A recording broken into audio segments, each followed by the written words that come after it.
Hey guys, Phil with the Minuteman Moment. I want to talk about Justice Thomas and everyone's obsession with doing things through the courts rather than the legislative process. This Supreme Court nomination that we've been going through has got me thinking a lot about something that has been on my mind for a few years. When pro-gunners gain power in government, we need to focus on what matters. The courts are important, but we need to stop acting like they're the be-all and end-all. My background is in the legislative side of our government, which is the most responsive to the people. The courts and the executive branch are the furthest from the people and least responsive to our needs, and we have the least ability to influence the outcome there. When you watch a video like this one or anybody else on another platform, if your first question is, are you going to sue them? I totally understand where you're coming from. On the surface, it looks like the courts offer some kind of finality to our problems as we try to regain the liberties taken from us from the courts, legislatures, and government agencies. When a lower court rules or an appellate court like the Supreme Court gives an opinion, we feel there's some kind of end to that particular issue. And as we all know, Gun Owners of America has a very strong tradition of going to the courts as a way to seek relief for unconstitutional gun laws. Our bump stock case is still making its way through the courts. We're still fighting that, and that's a good thing. The courts were created to defend our liberties and act as a check on the two other branches of government. So let's go back a few years. President Donald Trump left the White House and appointed more than 200 judges to the federal bench. And according to Pew Research, including nearly as many powerful appeals court judges in 4 years as Barack Obama appointed in 8. President Trump also was able to get 3 justices confirmed to the Supreme Court. We're told this fundamentally reshaped the court, which is now 6-3, with judges appointed by Republicans versus Democrats, respectively. In order to do all that, and I can tell you from experience because I was there, the United States Senate was almost totally consumed day and night, every day of the week for Trump's entire 4 years, nominating and confirming judges to courts. So I want to bring up 2 things, and frankly, they each deserve their own video in a lot more detail. First, confirming all those judges presented an opportunity cost. When you're confirming judges,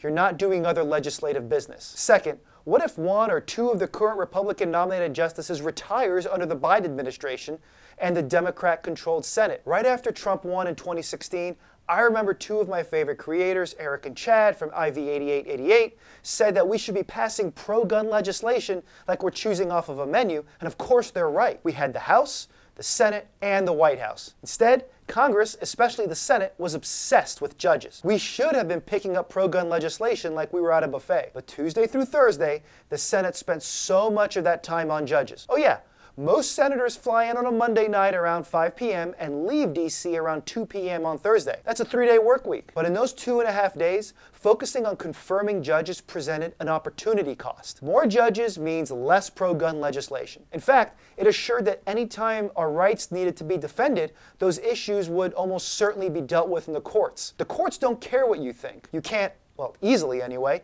get rid of a judge. But the judicial supremacist attitude lets your elected representatives off the hook by asking the courts to make the hard choices. And to that end, where have we seen the most wins for liberty and the Second Amendment? While GOA has done the best work to kill gun control at the federal level, and even getting members to draft and support GOA-sponsored pro-2A legislation, we've seen the most wins at the state level. Constitutional carry is in 24 states, and 16 states are Second Amendment sanctuaries. It was the state legislatures that gave us those wins, not the courts. Elected representatives passed those laws, not the courts. Now here's another way to look at it. Clarence Thomas, maybe our best Supreme Court justice, recently went into the hospital. He seems fine now, but what if he needs to retire in the next 2 years? What if another Republican-appointed judge then needs to retire? These are hypotheticals, but do you think anti-gun interest groups thought Trump was going to get 3 Supreme Court picks? Of course not. I see a lot of similarities, though not perfect overlap, between judges making law on the bench and bureaucrats making law from an agency. Both the judges and the bureaucrats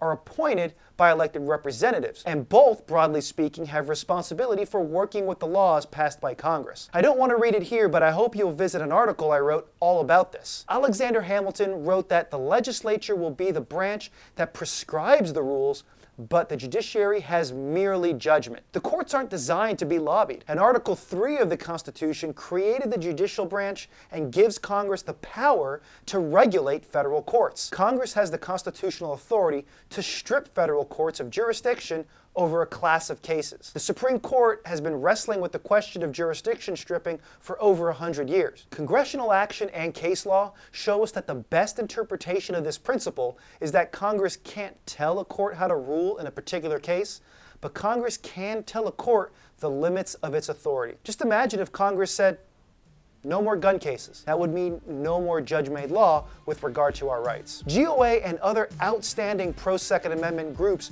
do use the court to advance the cause. I want to use the courts as part of the strategy to defend our liberties. Presidency too, but neither compares to the role that Congress should play. That's it for this week. I'll see you next time.